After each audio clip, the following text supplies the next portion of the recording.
Welcome to Off the Court, a show dedicated to making you the best version of yourself as a player and as a person. I'm Coach Jack, CEO and owner of Close the Gate Hoops. If you're trying to take your life and game to the next level, this is the podcast for you. Let's get it. What up, gatekeepers? Back at you with another episode of Off the Court. Today we have an awesome special guest, Mertzie Klein.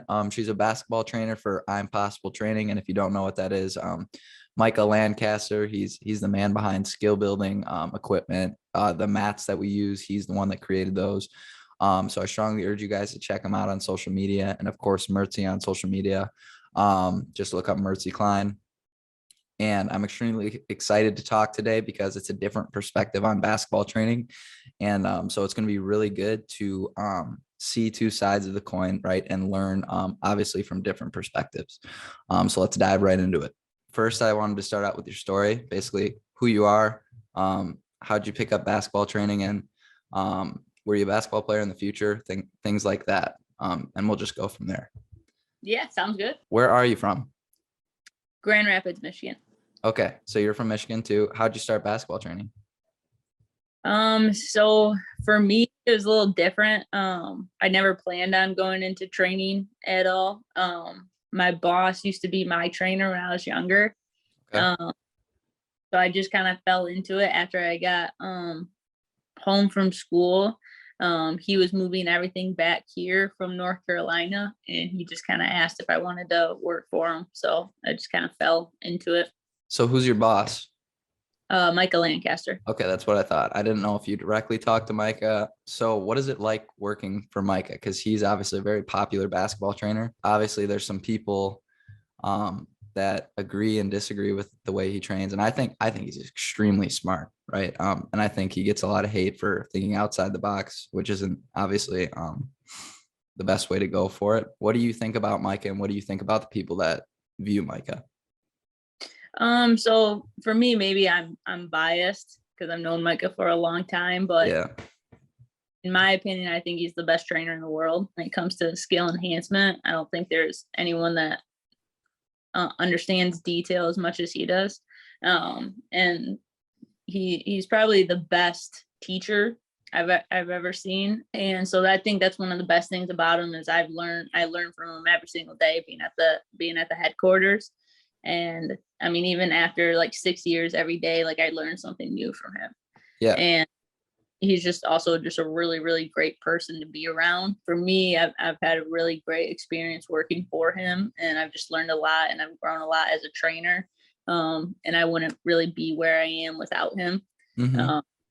So I think if people that, hate on him actually knew him and understood why he does what he does, and they wouldn't hate on him so much. And it's not really much hate like towards him ever as a person. A lot of times people just don't understand our methods. It is innovative training, and so a lot of times like people they don't take the time to understand why we use a certain method. Exactly. And if we're using a method, is we're trying to force some sort of accountability that a player can't do on their own. And so a method will help solve and be more like a solution to fixing that problem. But like if we're jumping over a mat, everyone's like, when you over a mat in a game, and they're just what we're actually really truly trying to accomplish, and then they just blow it up. Yeah, I totally agree. And it's really easy to obviously critique someone when you're behind a screen, right? So you do work with Micah, so you see him every day basically?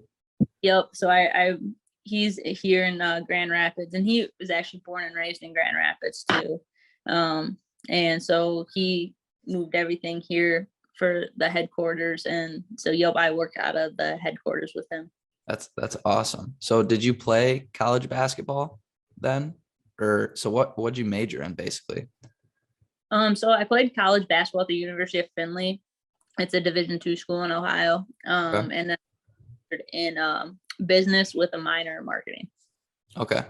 So did you know when you were in college that you wanted to basically train with Micah? I never thought I would be like a trainer. It's not really something that ever like kind of crossed my mind. Like I said, I kind of fell into it when I moved back home. I got hurt when I was in college. And so I ended my career early as a junior and moved back move back home and just finish schooling online. And as I was doing that, he moved everything back here because our headquarters was in North Carolina. And so he wanted to move everything back here because he is originally from here. And so as he did that, he just kind of asked if I wanted to, start training and working for him. And that's really cool. And so what year did you graduate from college? It was like 2016, 2017. Okay. So you're what, like 26, 27? I'm actually 28. 28. Okay. I figured you were around somewhere around there. Man, that's really, really cool. So we've talked about it a little bit, but what would you think from your own personal experience and now being a trainer, the biggest advice you'd give to players to improve their game skill-wise? Skill-wise, to improve their game, they just have to. Biggest thing when it comes to like skills, a lot of people will shy away from it because it really brings out their weaknesses. Yep. So when it comes to skills, you want to try and really find as many weaknesses as you can and practice those weaknesses. What I always find like with players is that they always just go back to the things that they're good at, and they don't be critiqued and, really embrace those weaknesses. So just really trying to find every weakness in your game so you know how to grow as a player. Yeah, and that's exactly how you guys train, the stuff you do. Especially when I watch something, then before I train it, I obviously do it myself, and it just feels weird, which is good, right? Because that's how you grow faster, and you get yourself to do things in a game like you're like, I didn't even know I could do that. So I think that's a lot of where your guys' stuff comes from with that, which I think is really cool. So that was in terms of skill wise. And this is, I think, the biggest thing as a trainer in terms of teaching the mental side of things. So what would you be your biggest advice to a player trying to improve their game mentally? Because I'm sure you've seen it when you train, right? Some kids struggling with whatever skill build you're trying to do with them. What do you think the biggest thing mentally that players need to work on? In training or like in games? Like, let's do both. So in training, it'd just be, in my opinion, just having like an open mind. Is when you come into this, you're not supposed to be good at it right away. Mm-hmm. You've never done it before, so there's no reason why you should be good at it right away. And so just having it in mind and accepting it and moving on, instead of being so hard on yourself and trying to be. Usually when you're trying to be perfect, it's not going to work with the type of training that we do. Yeah, for sure. As a player, like in a game, if you're going through more of a tough time, just probably a lot of positive self-talk. Sometimes it sounds like cheesy, but it does kind of go a long way. So like I always tell a lot of my players like that struggle with confidence, because I hear that a lot, is every day you should wake up and with just positive self-talk towards yourself, and you'd be of how far that goes, because it's really easy to think all the negative things about you and in your game, but it's hard to actually talk good about yourself. And so probably just waking up and always talking good and giving yourself compliments, and how far that will actually go. That's actually really funny you mentioned that, because we actually recorded a podcast yesterday on positive self-talk for basketball. So that's really good. So now that we've asked those questions, I think one thing that a lot of the listeners will like to know is like, what does a normal day look like for you? Because when we were trying to schedule this podcast, you said mornings work really well for you, because I'm sure you probably train during the night because kids have school, right? So what does that normally look like for you? Like during school year, everything changes between like summer and like school year. School year, like I always leave at like around 2:30, and then I'm always to the gym at like 3, and then I'm usually there till 7:30 or 8. And so it's this type of thing. And during the summer, I try to get it out of the way so I can kind of enjoy the rest of my day. So usually it's like a 9 to 2 or 9 to 3 type of situation. Okay. And so how many trainers are in the headquarters?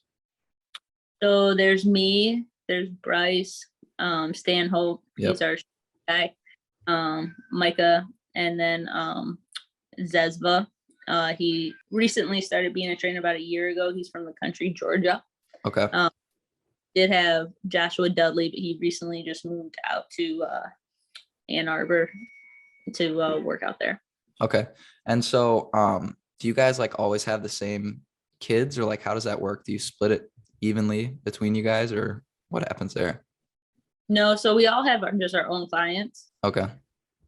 So like when someone signs up, you can pick between, all of us, and we just all kind of have our own little clients. So we don't ever like share or mix or match. It's just our own client base. On average, how many kids do you normally have?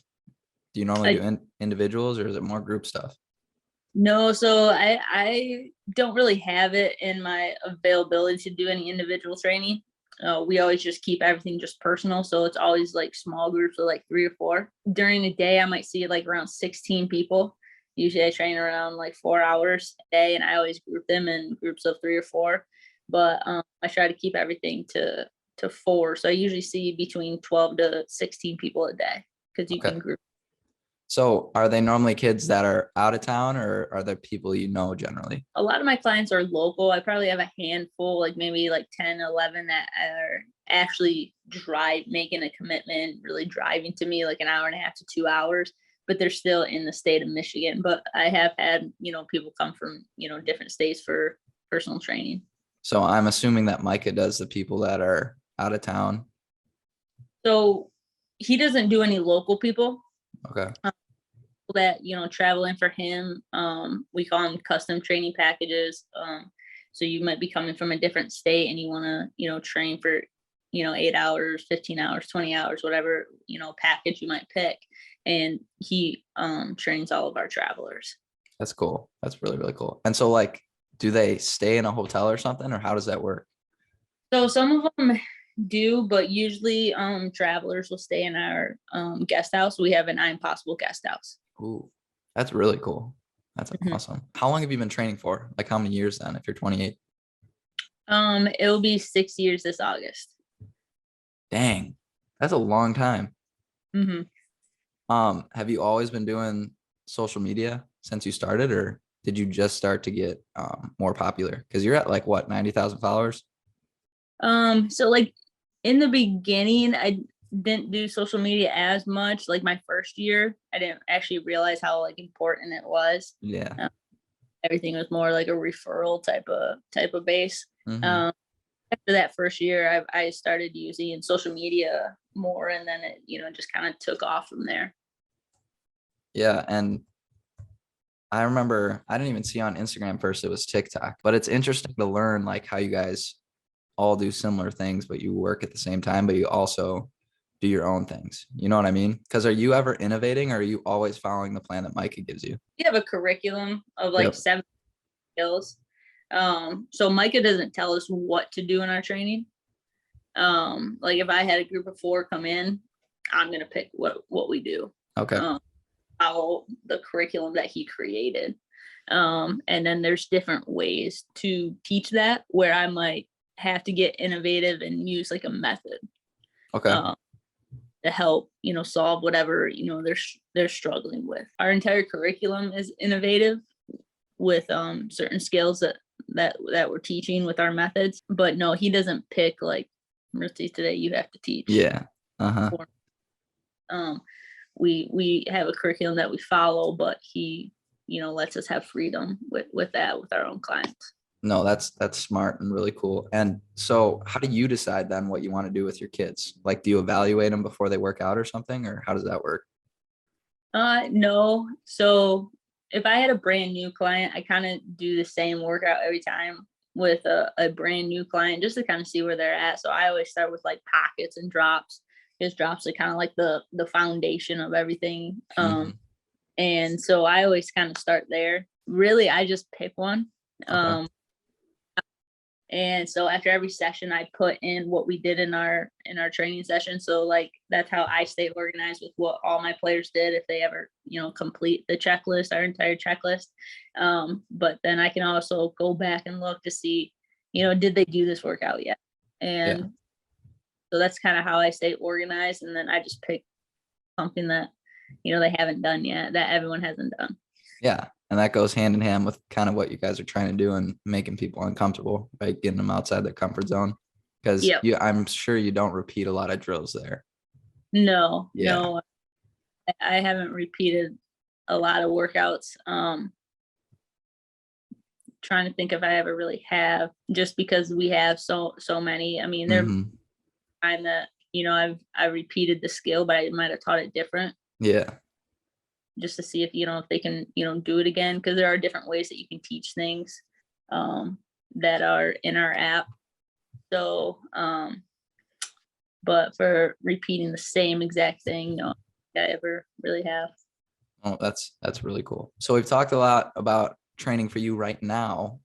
What are your plans for the future? Like, what do you want to do with what you're doing right now? I mean, I kind of really like kind of with just what, you know, right now. I mean, so, it's normal if you're good with what you got. Yeah. So right now, everything that I'm doing, I kind of like it. You know, I really just like the personal training side. So just trying to grow that as much as I can. Want to move. A lot of people ask me that if I will ever move anywhere. All my family and friends are here. I'm pretty much like kind of a homebody type of person. Oh, same. So I don't ever see myself ever moving anywhere. I mean, it'd be cool maybe one day to have like my own gym. But for the most part, I like where I'm at and what I'm doing. Yeah, that's totally cool. So just to wrap up, I think we've covered a lot of really good things. This is a podcast that does focus on stuff outside of basketball too. Kind of what we learned through training and how we can apply it to not just in games. What is the number one piece of life advice that someone's ever given you? Right. It could be from your parents, right? Relatives, friend. What's something that you go back to that you kind of apply in your everyday life? Probably the best piece of advice was what I got probably from one of my friend's mom. And she said, you should always talk less and listen more to people. So probably that would be, and just one of the better things that carries through life is talk less and listen more to people and really observe your surroundings and the environment. No, I think that's really good. That's what I basically did right here. That's how you make friends, right? Let people talk about themselves. Well, I just want to thank you, obviously, for coming on, Mertzie. I really learned a lot, and it's exciting to hear kind of what you guys are doing there in Michigan. But why don't we stay in touch, and then I'll let you know when we post this podcast. All right. Thank you for having me. Appreciate it. Of course. Nice meeting you, Mertzie. You too. Bye.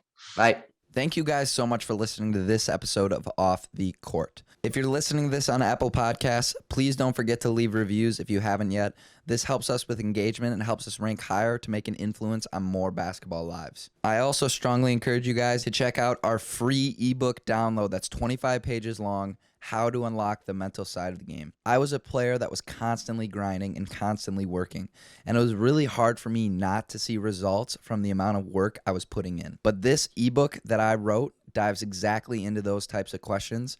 I was completely ignoring the most important part of basketball, which is the mental side of the game. So the 25-page ebook that I wrote is for you guys to give yourselves a leg up on your competition and almost like a secret weapon. I call it the basketball cheat code. Also, check out our website, ctghoops.com. On there, we got tons of programs that you guys can download to make yourselves a better basketball player. We have the CTG Productivity Notebook, helping you guys become addicted to productivity. Of course, in-person training. We are located now in multiple cities.